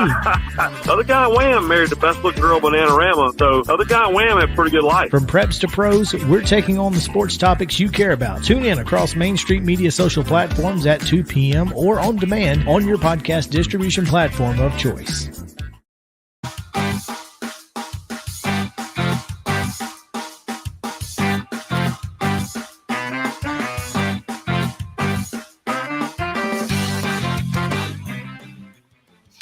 Welcome back in Main Street Sports Today, presented by Mid-Tennessee Bone and Joint. Chris Yao, Mo Patton. It is that time to look ahead to the weekend.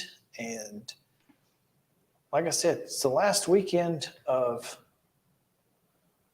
rest for me. So I don't know what I'm going to be doing, but it's probably going to include, last weekend I completely binge watched The Lincoln Lawyer on Netflix. There's, I think, 8 or 10 episodes, and I watched every one of them. And I mean, seriously, I was just, it's hard for me to not know an ending. But I did learn something. I learned a trick. I saw a guy who said that he and his wife, when they watch shows, they watch the first show and then half of the second show. So that when it ends on a cliffhanger, you get the resolution from that cliffhanger. And then when it dips before the next like storyline kind of starts, you stop the show. And then you watch the last half of the second show, the first half of the third show, last half of the third show, first half of the fourth show. And that way you never get left on a cliffhanger and you don't feel like you have to watch the next episode. It's pretty genius. Oh, that's a little bit too much work for me. But hey, if it works for you, I'm just saying if you're it keeps you out of that cliffhanger that makes you watch the next episode. And I can see it. Again, it's probably a little too much work for me, but I see the method to the madness. Yeah. Yeah. There you go. I get it. Winning Time is back on HBO. And I watched the first episode. I haven't had a chance to get into episode 2, and 3 will be this weekend. Mm-hmm. So I'll probably watch both of those this weekend.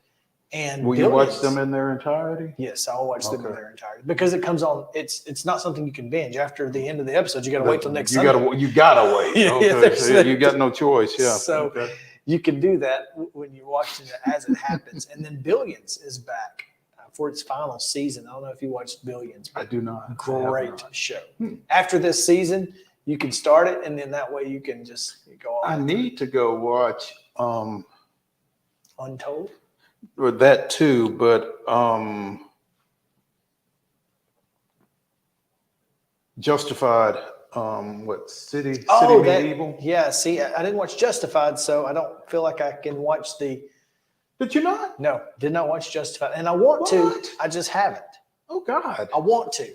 I feel like it's going to be one of those things, like when me and Sarah watched Friday Night Lights, and I had watched Suits when it came on, mm-hmm. but when she and I watched Suits, it was 4, 5, 6 episodes every night, and so I don't. It's hard to do that now with mm-hmm. the kids and all that. Mm-hmm. So I don't know how long it would take me to finish it. Well, you're going to have to settle in for Justified because I think it's like 5 seasons. Yeah, is it 5? I thought it was more. But there are like 22 episodes in one season, isn't it? I think so. Let's see. Yeah, it's 5 seasons. Okay. Well, and as there's a season 6 here. Of Justified? Mm-hmm. Season 6, and it has 10 episodes in it. Okay. Yeah. Oh, yeah, there is. My bad. So 10 episodes per season, I can probably handle that. Oh, no, there are more. 13 in season 1, so maybe 13 per. Yeah, I want to watch it because it's everyone I says had no it's idea so you hadn't good. watched it. Yes, it's fantastic. And so, yeah, I need to watch that. You know, one show I've always wanted to watch and haven't is The Wire. The what? The Wire. Oh, yeah, me either. And I listened to a podcast that they regularly reference The Wire, and I'm like, I don't get the reference, and I need to watch the show. So you'll be up on that. Yeah, I need to stop listening to the podcast. Start Until you watch to watch the show, and then then I can listen to the podcast again and understand all the inside jokes. Yeah, exactly. Huh. But yeah, that's kind of what I'm going to do this weekend. Will I be watching the Titans? Maybe. But if I am, I will honestly, at 7 o'clock on Saturday night, I will more likely be watching the Braves. If not the Braves, Nashville SC. See, I don't have. I know it's supposed to be free on Apple TV. You just have to download the app. And you don't have it? I have it, but I don't know if it's free. If it's free, I'll probably I'll probably keep an eye on it. Yeah. I'll probably also watch. I've got 2 TVs in the sunroom, so I'll have 2 things on at once, which is easy to do. But that third thing, if it's the Titans, it'll be on TennesseeTitans.com where I can just stream it from my computer instead of trying to get it on Fox or anything like that. Just be easier to do that way. So I tell you what, though, it's tough being a sports fan because it shouldn't be as hard to watch some of this stuff as it is. You know, and that's part of this whole Pac-12 thing, isn't it? Got to be. I mean, it shouldn't be that shouldn't difficult. be this hard. Did you see that in week 0, New Mexico and somebody are playing on ESPN while USC and the reigning Heisman Trophy winner will be on Pac-12 Network exclusively? Oh. So twice, maybe 3 times as many people are going to watch New Mexico than see the reigning Heisman Trophy winner. And it makes sense to somebody. Speaking of the Pac-12, I don't know if you saw this, and this whole segment is just hodgepodge anyway. But Barrett Sallee released his conference power rankings. Conference power rankings, ranking the conferences as a whole. Okay. Southeastern Conference number 1, big surprise. Number 2, the Pac-12. Yeah. Think about it. Utah, Oregon, USC, Washington. Big 12 can't, or Big 10 can't match that. They got 2 teams and 2 teams only. Well, first of all, they don't realize they've only got 2 teams. Yeah, they don't think that. They don't It's think true. that. They think they've got at least 4 teams because they think Wisconsin and Penn State. Penn State, I'll give you. Penn State is probably equal to Washington. They think they've got at least 4 teams that should be considered. I'll give them 3. I'll give them Penn State. Not going to give them anybody else. Nobody else has proven it to this point. I think Wisconsin has the capability, which, by the way, speaking of, again, hodgepodge going crazy here. You saw what I sent you last night, right? I saw what you sent me, but I didn't realize what you sent me until I saw somebody else tweet it out. So apparently somebody forgot to log out. I guess Luke Fickell forgot to log out of the Cincinnati football Twitter account and posted a picture of the quarterback and someone else from Wisconsin on the Cincinnati football official Twitter page. The ultimate hype man, strap up, we're wired with WI Wisconsin in parentheses with Ty Mordecai. So that was pretty interesting. I mean, how do you log them out? Can you log them out? Can you log out of all sessions? I think how that works? Yeah. I mean, I don't know how many people have access to the Cincinnati football Twitter account, but clearly Luke Fickell. At least one too many. One too many. But I mean, you got to change the password, right? Yeah, but even if you don't change the password, I don't know if they don't log out. I don't think it logs you out just because you change the password. Oh. You have to either log out of all sessions from a computer or. Hey, Luke, could you do us a favor? Do you mind? Could you stop tweeting on? Listen, we didn't fire you. You left us. Can you just can you do us a solid, please? Can you chill? Can you chill on our Twitter account? How funny is that? Please. ACC ahead of the Big 12. AC ahead of the Sun Belt. Sun Belt ahead of the Mountain West. Sun Belt ahead of the Mountain West. Which I think is probably accurate. I mean, it kind of takes you by on first glance. It's like, but then you think about it, and Yeah. you're like, yeah, that makes sense. I mean, Okay. Appy staying and all those. Yeah. Anyway, thought that was interesting though. Pac-12, number 2, and I think they're right. So, well done, Barrett Salee. All right, that's going to take us to the end of the show again. Friday Night Football at MoPatton_sports, at Chris Yao 14, at Main Street Preps. We've got 27 reporters out at 27 different games tonight. So technically 28 reporters at 27 different games because I'll have one. So make sure to follow us. It's going to be a good one. We'll see you back on Monday at 2 p.m. right here on Main Street Media TV. Ladies and gentlemen, the weekend.